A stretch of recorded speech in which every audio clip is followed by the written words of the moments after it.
Hello guys, good morning. Bolti lifestyle তোমাদের সবাইকে স্বাগত আর অনেক অনেক ভালোবাসা। তোমরা সবাই কেমন আছো? আশা করি খুব ভালো আছো। আজকে এখন বাজে সকাল এই 8টা হবে। এখন থেকে আমি আমার ব্লগটা স্টার্ট করলাম। আর সকাল সকাল আমার গোপু সোনাদের দেখে তোমাদের কেমন লাগছে? আশা করি খুব ভালো লাগছে। আমার মানে ছোট্ট ছোট্ট দুটো গোপু সোনা রয়েছে। সরি, ভুল বললাম, আমার 3টে গোপু সোনা রয়েছে। আর ঘরের লক্ষ্মী সে তো থাকবেই, তোমরা জানো। একটা লক্ষ্মী নয়, দুটো লক্ষ্মী। যাক, ওইদিকে পুজো টুজো দেখো সকাল সকাল সেরে নিয়ে তারপরে রান্নার দিকে একেবারে চলে এসেছি। আজকের দিনটা একটু স্পেশাল। সেটার কারণ হচ্ছে গিয়ে অনেক দিন ধরেই মানে বাবাকে মাকে বলছে আসার জন্য, আসছে না। প্রচুর গরম পড়েছে, মানে সে আর কি বলবো, প্যাচ প্যাচে গরম। তো মাকে বলছি, মা আসো, মার তো গরমে খুব কষ্ট হচ্ছে, বয়স হয়েছে। তারপরে একটু চেহারা ভারী হলে তো জানোই, মানে কোনো কথা হবে না, মানে এতটাই কষ্ট হয় বলার ভাষা নেই। তো মা গরমে ঠিকঠাক ঘুমোতে পারছে না। গরম গোটা, আমার যেমন কয়েকদিন আগে গলাটা পুড়ে গেছিলো, তোমাদের সাথে শেয়ার করেছি সেটা। তো মারও প্রচুর কষ্ট হচ্ছিল। তো মাকে বলছি আসবে না আসবে না, তো বলে এসেছি যে সকাল সকাল চলে এসো। বললো কিসের, আমি কিছু বলিনি, মানে নেমন্তন্ন এরকম একটা বলে না, তো আসবে না, নিজে থেকে যে একদিন আসছি সেটা করবে না, ওই জন্য বলে এসেছি। তো মানে মা ওরা এখনও এসে পৌঁছায়নি।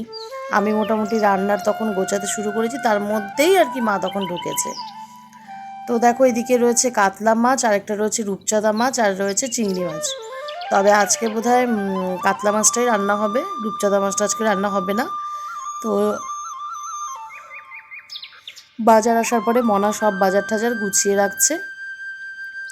ও তো কম বেশি কাজে হেল্প করেই, তাছাড়া এখন কিছুদিন ধরে করতে পারছে না, পড়ার চাপটা বেড়ে গেছে, সেই জন্য ও পারছে না, তো কিছু করার নেই।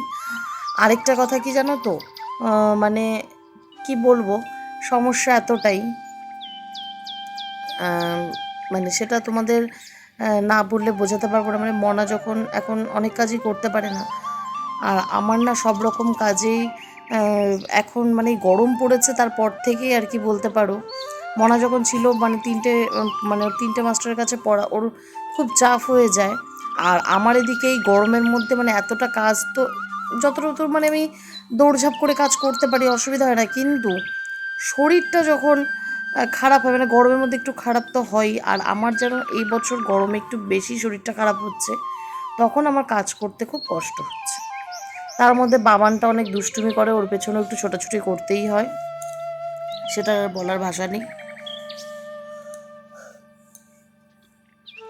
তারপরে গরমে কিন্তু রান্নাবান্না করতেও কষ্ট হয়, আর রোদে বেরোনোও কষ্ট। তো যাই হোক, আমার এদিকে কাজকর্ম করতে করতে মা চলে এসেছিলো। তারপরে মা বলছে দে আমি একটু রান্না করি, তো আমি মোটামুটি সবই করে নিয়েছি। মা হচ্ছে কি মাছের ঝোলটা করছিল, কারণ মনার বাবা বলেছে যে মাকে মাছের ঝোলটা করতে। তো মা যখন মাছের ঝোল করছে, তার আগে আমার ডাল, পটল ভাজা, তারপরে পাঁপড় ভাজা, চাটনি, আরেকটা কি করেছিলাম, আরেকটা ভুলে গেছি, সেটা পরে দেখছি, তোমাদের সাথে শেয়ার করে দেবো।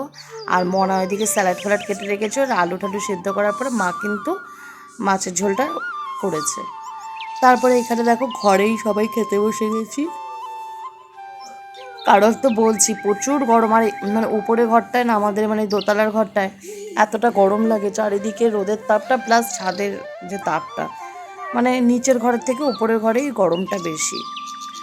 তারপর সবাই মিলে একসাথে খেতে বসেছি, বাবাও বসেছিল, এই সরি বসেনি, বাবা বসবে, বাবার ভাতটা বাড়া রয়েছে। আর কি কি রান্না হয়েছে এবার বলি, মানে যেটা বলতে ভুলে গেছিলাম, মাছের তেল হয়েছিল, মাছের তেল, বেগুন ভাজা, পটল ভাজা। আর আমার মাসি যেহেতু পেঁয়াজ রসুন খায় না, মাসির জন্য আলাদাভাবে আর কি ডাল তুলে রাখা হয়েছে। আর ওই মাছ ভাজা দিয়ে, পটল ভাজা দিয়ে, চাটনি পাঁপড় এসব দিয়েই মাসি খাবে।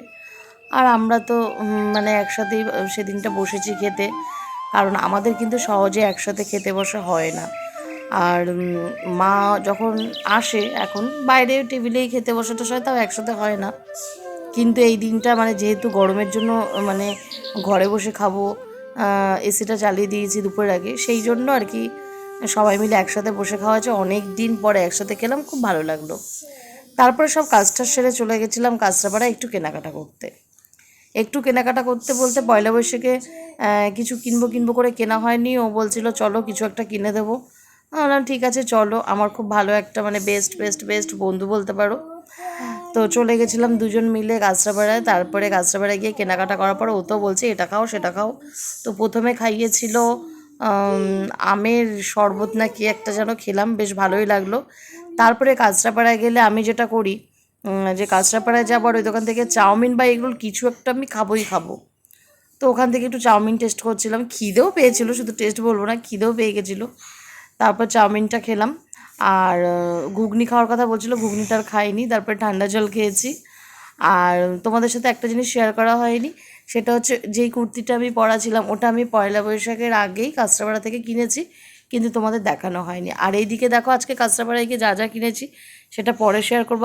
আপাতত আমার বাবানকে জুতোটা দেখানো মাত্রই জুতোটাও পরেই বসে রয়েছে। জুতোটা ওর এত পছন্দ হয়েছে, জুতোটা পরেই রাতে ঘুমোবে। তো জুতোটাও দেখিয়ে দিল যে ওর ওই জুতোটা ওইটা আর আলাদাভাবে দেখানো মানে দরকার নেই, এখন দিন তোমাদের দেখিয়ে দিলাম। আর এইদিকে রাতে রুটি আর তড়কাটা আমরা খেয়ে নিলাম। ওটা রুটি আর তড়কা তোমাদের বললাম, রুটি তড়কাটা বাইরে থেকে আনা, যেহেতু কাঁচরাপাড়ায় গেছিলাম এসে আর রান্না করতে ভালো লাগলো না, আর মাকেও কষ্ট দিতে ভালো লাগলো না। আর এদিকে হচ্ছে গিয়ে দেখো মনা ওরা শুয়ে পড়েছে। এই যে মনা বাবু কাঁথা গায়ে দিয়ে, এতটাই ঠান্ডা লাগছে এসি চলছে বলে, এতটাই ঠান্ডা লাগছে যে ওরা কাঁথা গায়ে দিয়ে দিয়েছে। আর মা গেছে বাথরুমে। তো মা এলে পরে আমরা একসাথে এখন ঘুমিয়ে পড়বো। আর আজকে ব্লগটা তোমাদের কেমন লাগলো অবশ্যই জানিও। অনেকদিন পর মা বাবা এলো, আমারও খুব আনন্দ লাগছে, মনটাও শান্তি লাগছে যে মাকে একদিন একটু রেঁধে বেড়ে খাওয়াতে পারলাম। আর তোমাদের ব্লগটা কেমন লাগলো অবশ্যই জানিও। ভালো লাগলে একটা লাইক করো, কমেন্ট করো, শেয়ার করো। আর প্রচুর ভালোবাসা দাও যেন পরবর্তী ব্লগের আগ্রহটা বাড়ে অন্তত। তো চলো সবাইকে টাটা, শুভরাত্রি। দেখা হচ্ছে আবার নতুন একটা দিনের শুরুতে নতুন একটা ব্লগে।